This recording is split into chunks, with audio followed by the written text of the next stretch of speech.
Hello and welcome to another episode of the Get Happy podcast with me, your host, Rudrani Devi. Easy for me to say. Let me start that over. All right. That's the first time that. Okay, actually, we are recording. Hello and welcome to another Get Happy podcast episode. My name is Rudrani Devi. Damn it, what is... Hello, podcast land. Thank you again for joining us for another episode of the Get Happy podcast with me, your host, Rudrani Devi. And today I am so extremely excited to have the lovely, beautiful Sarah Grandinetti as my guest. Hello, Sarah. How are you doing today?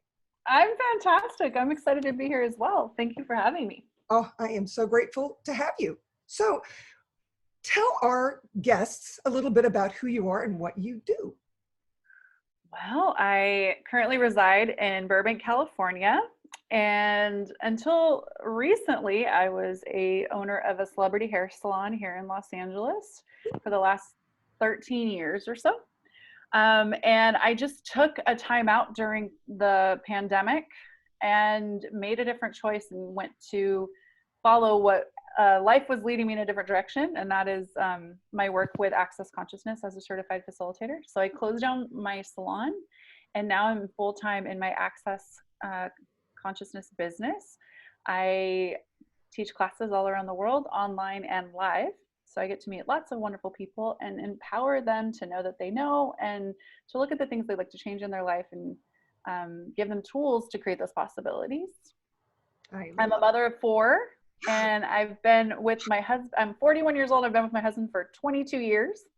And we actually are happy, which is wild in this reality. And my kids range from 22 to 9. And I love my life. That would probably be a great start. I love my life. Oh my gosh, you've already got your happy on. I bet you've got a lot you can share with our listeners. And just so you guys know, if you're watching this in the future, we're actually filming this right after Thanksgiving of 2020. So we are in the pandemic at this point. And so a lot of our lives have changed dramatically. Me as well. I was traveling around the world teaching and performing with my band, and none of that is happening now. Now it's all little boxes like the Brady Bunch, and we're all zooming around the world. So fabulous, 22 years. Oh my goddess. You don't look like you're old enough to have a 22-year-old. We're actually videoing this as a Zoom call, you guys. She's so hot. I wish you could see. Beautiful woman and 4 kids, and one's 22. Oh my goodness. So, wow. What are your days like these days with your getting happy and being stuck during quarantine and all of that? Things are interesting. I mean, obviously the kids are home, and now that I'm not going to the salon every day, I'm creating from home. It's using the tools every day, and who does this belong to should just be written on my forehead along with my wall, because we're so aware. The kids are way more aware of what's going on in the world. They have to ask way more questions, which has actually been such a gift. And like you said, zooming around the world. It's been so cool to do classes now, having people from all over be able to join online and having different, points of view brought up in facilitation from, people from different countries, different cultures, all at once, rather than before we would travel to that country and then there would be a mix of the culture all, in the same room asking similar questions, where now you can receive from awareness from everywhere. And because people have, different points of view based on where they came from, so life's been awesome since the pandemic. And I'm not gonna lie to you, there have been days where I'm like, like I don't like, happy, how do you spell happy? What is that? Absolutely. I love it. It's funny because we were talking right before we started recording. And for me, it's like I sleep in shifts now. I might be doing classes at 4 a.m. in the morning. I might be teaching at 4 a.m. in the morning. And I remember that the first foundation, I did a foundation class every month, which is after Access Bars, y'all. Foundation is the next step if you want to dive in deeper with the tools of Access Consciousness. And the very first call I had someone from Hungary, someone from London, another person from Brazil, quite a few in the States, all around. And it was interesting because these are people that it was easier for them to take the class because we were online, and I had to adjust hours to fit it in. And then eventually what I ended up doing was, instead of teaching foundation over 4 days, I started teaching over 6 or 7 days and making shorter times so I could include the rest of the world. And that made me very happy. And it's interesting to see that we have that muscle. I'm much more aware than I was before the pandemic, because you're reaching into these little boxes, and to be able to pick up on, all these awarenesses when this person's all the way across the planet is incredible. It's incredible. And then, yeah, you do have certain days where we're so psychic that we're picking up on everybody's, crappy ass days, if I can say that. We've got to say, who does this belong to? And return to sender with loving kindness and awareness attached. Give it back. Not mine. So what do you do when you notice that your happiness is slipping away and you've forgotten how to spell the word happy? Well, my title that a friend gave me is fun infuser. So I am constantly looking where I can, whether it's, and this used to be a wrongness of me too, is like I would drop a joke when like everybody was supposed to be being really intense and I wanted to make it lighter so I would laugh or create something. So I'm constantly looking at like where I can add more fun. And in Access, we also say happiness is just a choice, which for the longest time that used to bug the crap out of me because I'm like, I couldn't choose it if I tried right now. But what I saw was it's just a choice away. Yeah, I have that one too. Mine's in red, which by the way, I wasn't allowed to wear during the elections because my son yelled at me. Trump, I know. Okay. See, I don't know. That might not be appropriate for a podcast. That's okay. We can say anything, about anything. And if they don't like it, they can just tune out. Okay. It's a choice. But happiness is just a choice. Like you think, like I used to think that like I had to make the big choice that was going to take me out of the poop pie that I was perceiving and leap me into a completely different land of happy, and that I would stay there forever. And so I made that choice so significant that I couldn't find it. But happiness can also be turning the music up and dancing. Happiness can be like walking outside and just feeling the sun and being like, oh, okay, there's such a big universe out there that like to contribute to me. And right now I'm like worried about the pot roast overcooking, like what is that? So if you go out, if you make just the little choices, call a friend, do some stretches, do like whatever, they're little choices that you can bring in the energy of happy into your world regardless of whatever's going on, and then choose from there to continue to have the energy of happy. But like I said, I used to make the choice so big that I had to make that if I wasn't ready to make it or I didn't think it would actually work, I wouldn't do it. And oh wow, it's not that. It's definitely not that. Wow. For me, happiness is including my body in everything. The first thing I do when I wake up, who or what am I today and what glorious and grand adventure am I going to get into? And I'm like, okay, body, what is it that would make you happy right now? Or, where do we need to put our attention? And usually it's about the same thing. It's getting on my treadmill, maybe doing a little Pilates. I have a reformer. Now I have a gym in my garage because I can't go out to the gym. I get in my hot tub. I have a fabulous cappuccino maker. So that's my morning go-to. Whatever it happens to be, it could be calling a friend or, doing a little social media, whatever it is, but including my body is so happy to be included. And, what I find interesting is a lot of people don't know they can choose that, that you can actually talk to your body. It's as simple as tapping into the energy of your body and making maybe suggestions and seeing if your body feels excited, lighter, or heavier.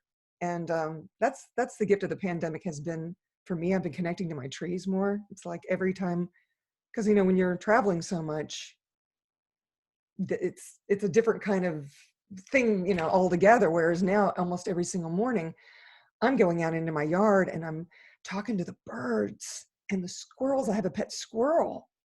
No joke. I mean, I can get right up next to him while he's eating the bird seed out of the bird feeder because I'm not chasing him away. And it's so delightful for me and my body. It's pure joy. And that's what happiness is to me. Tell me about your kids. I had no idea you had 4 kids. And I imagine they're very happy kids because they've got you. The what did you call it? The happy infuser, or what did you call it? Fun infuser. Fun infuser. See, I'm known as the happy lady. Oh, you're the happy lady. Because, this whole podcast came out of my book, Choosing Happiness, An Uncommon Way to Find Joy in Your Life. And it was a way to get the Access tools out, like Access 101, for people that didn't even know what Access Consciousness was, which is this fabulous movement we're both a part of. And so here you are. You've been in Access for, how long have you been in Access? Well, my first time getting my bars run was in 2000. Oh, wow. And then I took my first foundation in 2008. And then I became a facilitator in 2016. So I'm like 8-year spurts. So watch out, 2024. That's right. Or sooner if you should choose it. Yeah, for me, the first time my bars run was 2002. And I learned a lot of tools, but I didn't actually go and take a bars class and foundation until 2011 or 2012. I still can't quite get that right. And then I just didn't stop. It's like a freight train, and became a CF in 2017. So that's when I finally made that leap. But what about these kids of yours? I mean, choosing you, number one. So they've always had access, right? They have. My oldest is my stepdaughter. So I raised her since she was 9 months old. I met my husband. He was doing the single dad thing.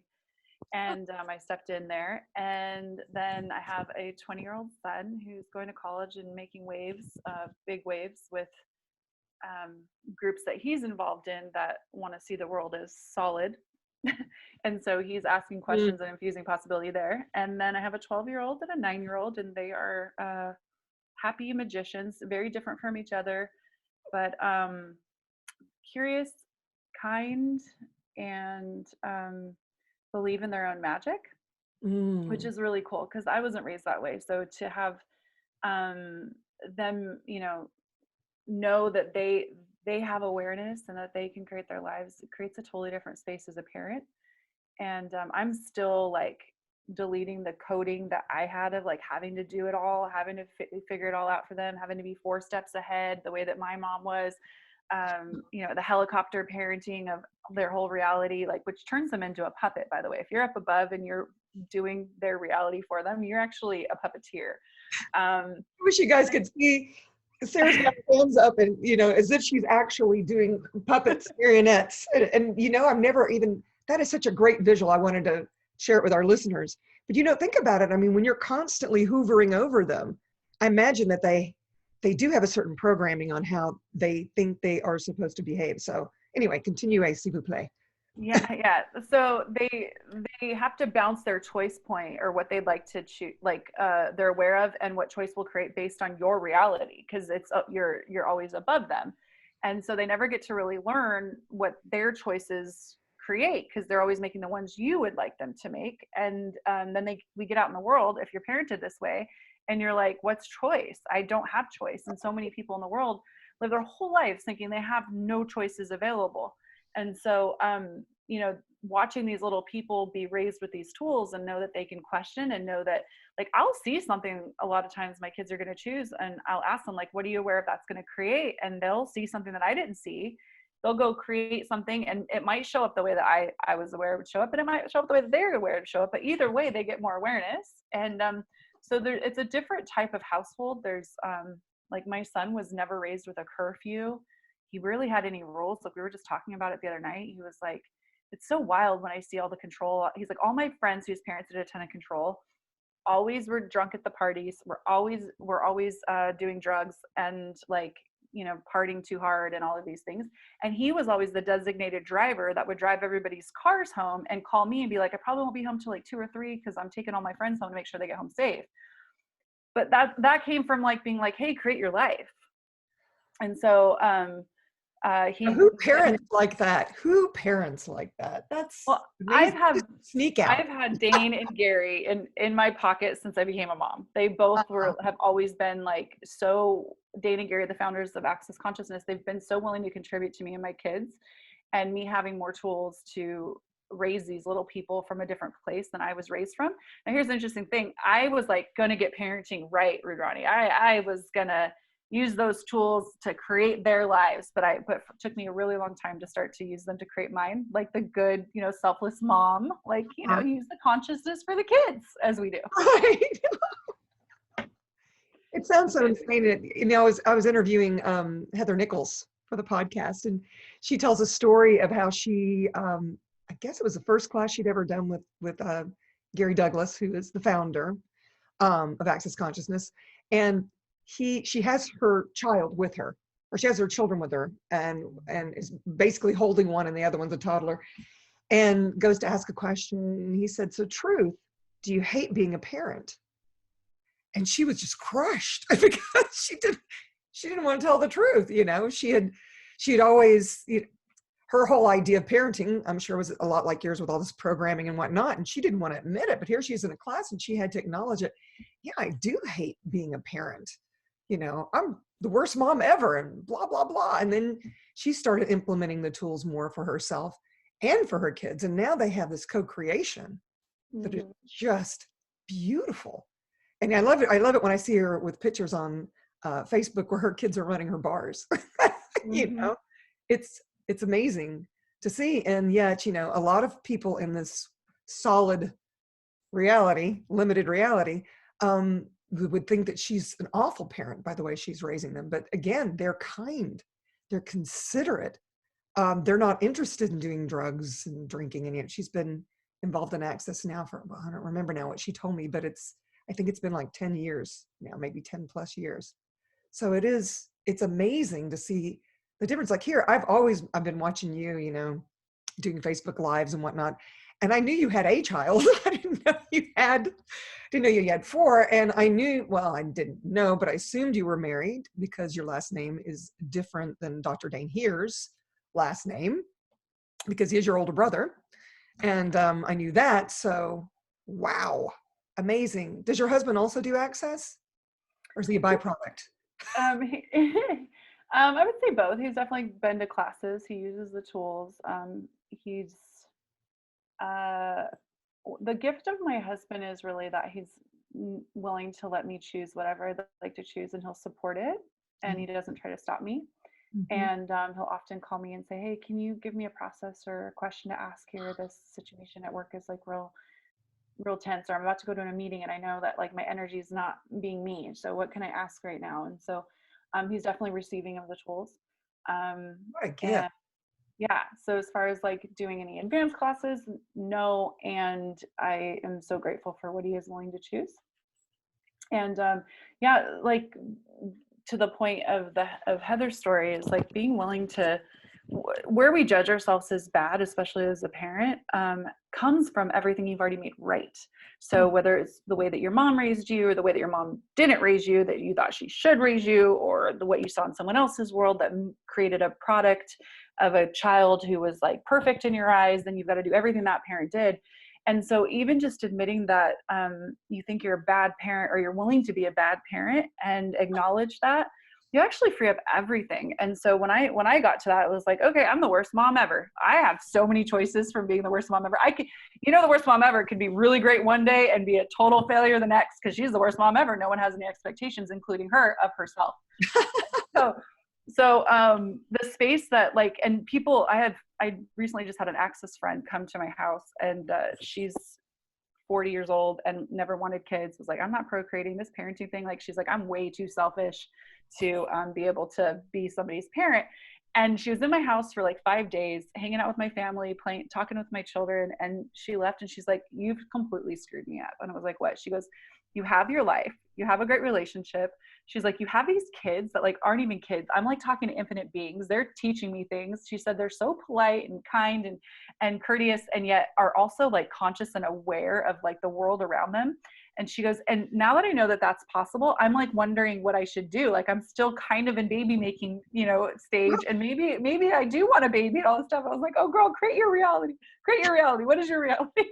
But that's what the tools contribute to us, as far as finding your happy, like being willing to be all energies, be wrong by the world's eyes, and still create, what you would like to create. With my children, I get projected out all the time. Like I travel too much. I'm not around. My mom did it for a really long time with me, of being like, you know how much you're missing, you know how much. I'm like, and you know how many adventures they're having without having their mom breathing down their throat, like there's a gift in all choice if you're willing to have it. And the happy quota is quite high, when everybody has choice, not just the mom or the dad. Everybody gets choice. I love you. What I hear you saying is basically, hey, choose for you. Choose, choose to be you. What actually works for you here? What actually works for your kids here? And you just said, imagine all these adventures they're having, because I'm not helicopter, momming them around and allowing them to have the freedom to be who they be. What a huge gift that is. I mean, I grew up in a very strict Roman Catholic household. Mm-hmm. My mother is from Italy, and she's from northern Italy, and my father's parents were from southern Italy, and he came with them and basically spoke English for them, at age 4 and 5, because they never, there's an area in Birmingham, Alabama, where they met, that still they still only speak Italian to this day, and they had a very strict upbringing. So thus I did as well. I'm one of 6 kids. One of them left the Roman Catholic Church and became a very strict Mormon and had 6 kids, now lives in Canada. And the others are very strict Catholics. So it's been very interesting, the choices I've made personally. I can acknowledge that now, because I was always a seeker.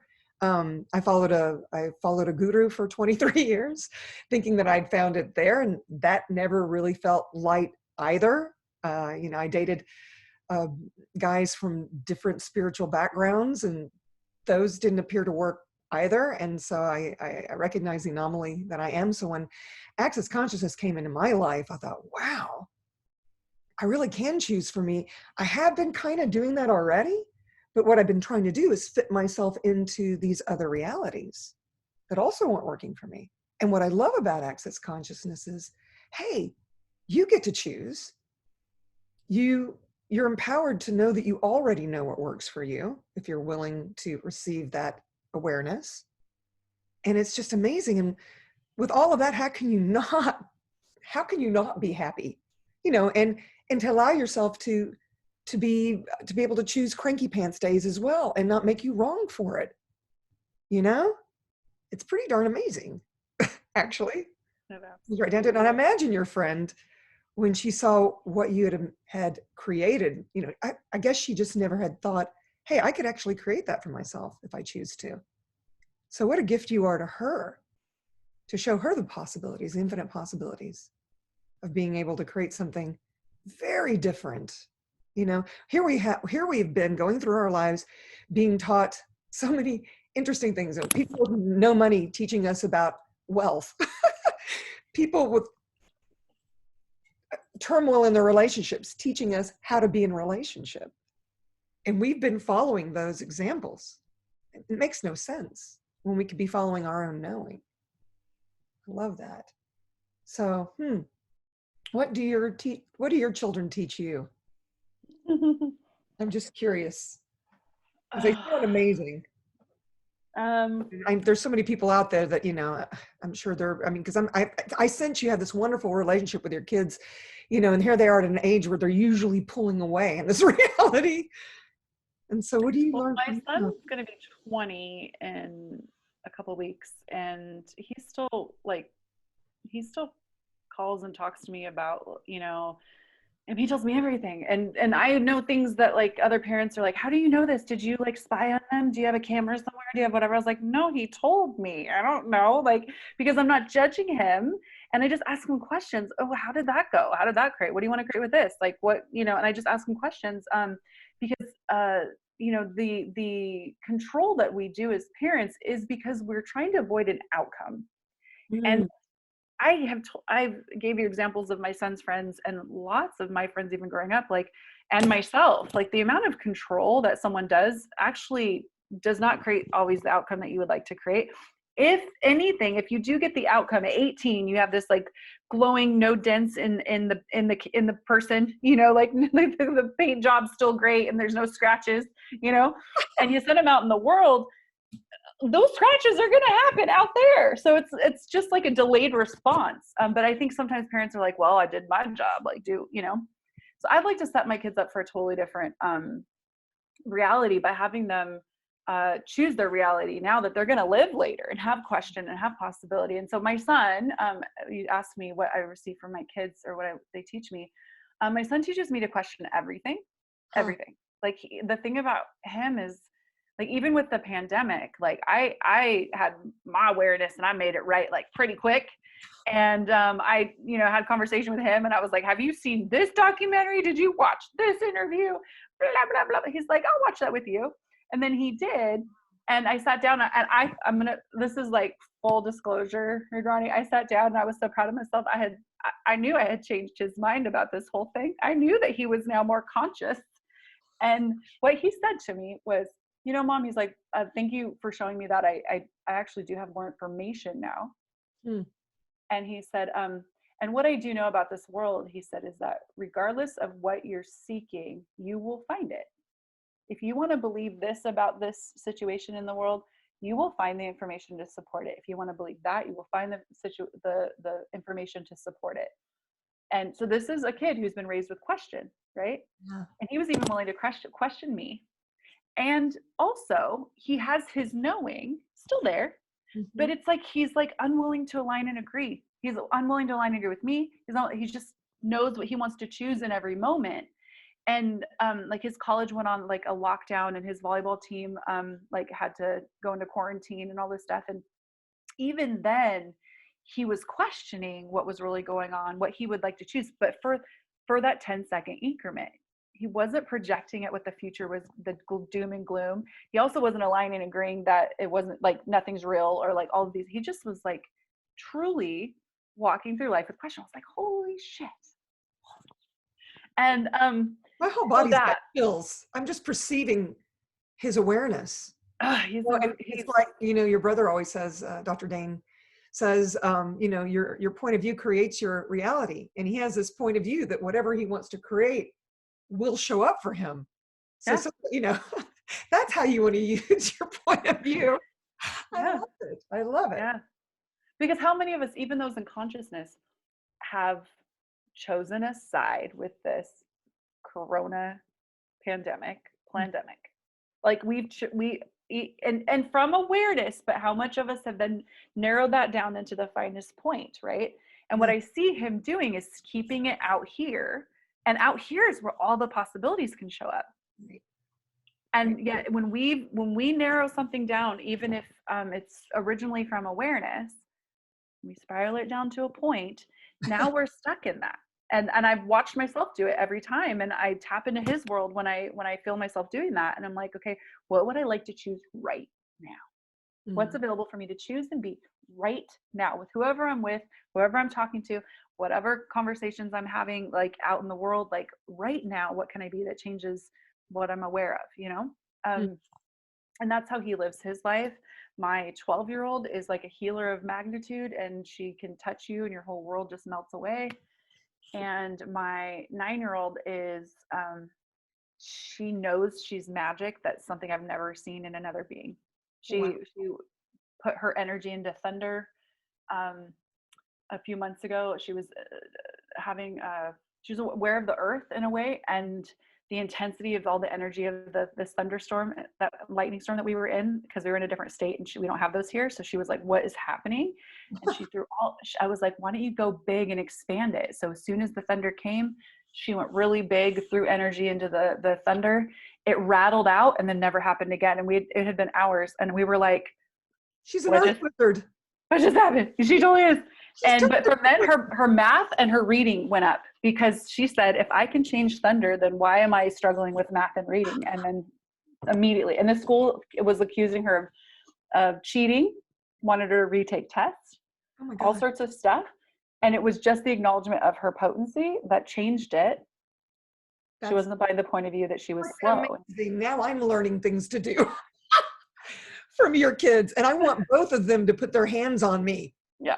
Please, I can't wait to meet them. Yeah. I could use an eye process, you know? I would really Yeah, absolutely. not have to wear those spectacles anymore. Oh my goddess. That's amazing. That's amazing. I will say this about my human mother. She's my favorite human. She comes from a lineage of shamans. Her grandmother, great grandmother were mediums. One used to do automatic writing for the Pope. And she never once told me that I didn't have magical abilities. I was always clairaudient and clairvoyant and all of this. And she never told me once that I couldn't do it. And my siblings, for the most part, also know that I had these talents and abilities. Where I had to stifle myself was around my father because he thought it was blasphemous. We'd be in church and the Virgin Mary would animate herself to me. The statue would. Her eyes would, focus on me and she'd start talking. And I remember the first time I said something about it and he, oh my goodness, he thought it, that I had demons talking to me, of course, because I couldn't possibly be talking to the Blessed Mother. That's impossible. Right. And if you could even see my healing room, I have the Black Madonna to my right. And actually she's to my left too, because I found the statue in Turkey and got it. And I've collected all these Madonnas because energetically speaking, to me, it's the same energy as this feminine energy that I have always connected to. And it's also the energy of the earth. And that's when I realized that we're actually made from the earth. I think more people, if you could just tap into that energy, you'll get your happy on the shizzle because it's good stuff.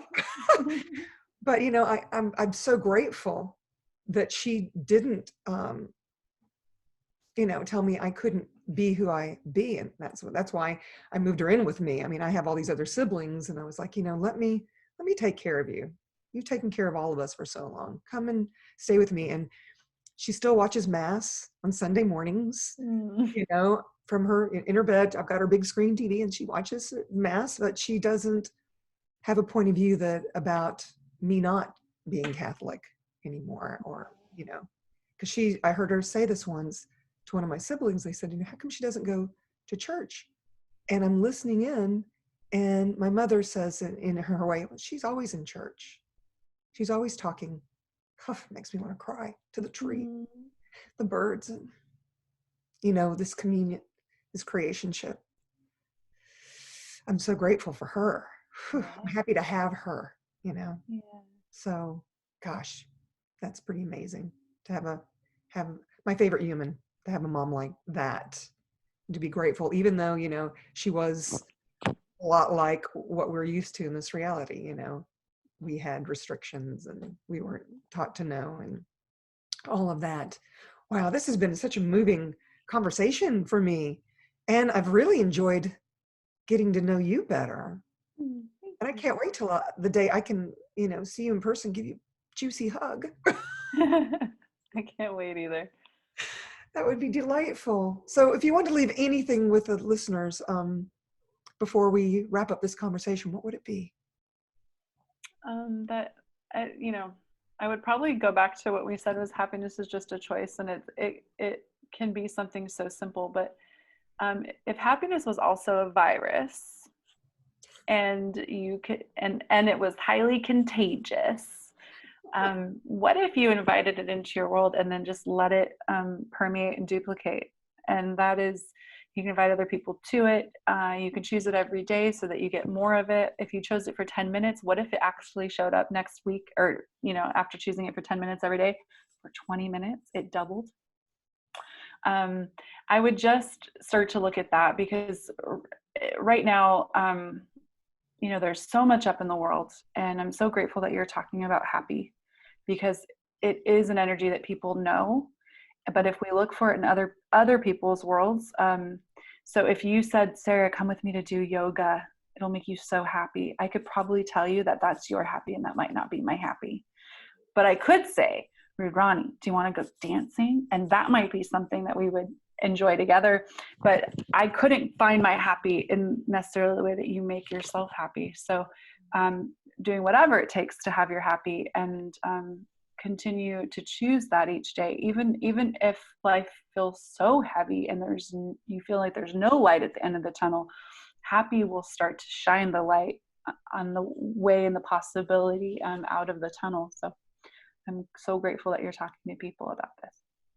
Wow, so beautifully put. And thank you so much for all your awarenesses and all your insights. This has been a marvelous conversation. My whole body's vibrating. Absolutely. Thank you so much again for You're being welcome. with us. And thank you, listeners. And if you enjoyed this podcast, please hit the like button, or if you know someone that could really use getting their happy on, maybe you could share this with them. And I do have a Get Happy Facebook private group if you'd like to join us. We tap in, we do challenges and all sorts of fun things. So if that's something that makes your body vibrate, maybe you come play with us. So until next time, beautiful podcast land. Ciao for now. Bye.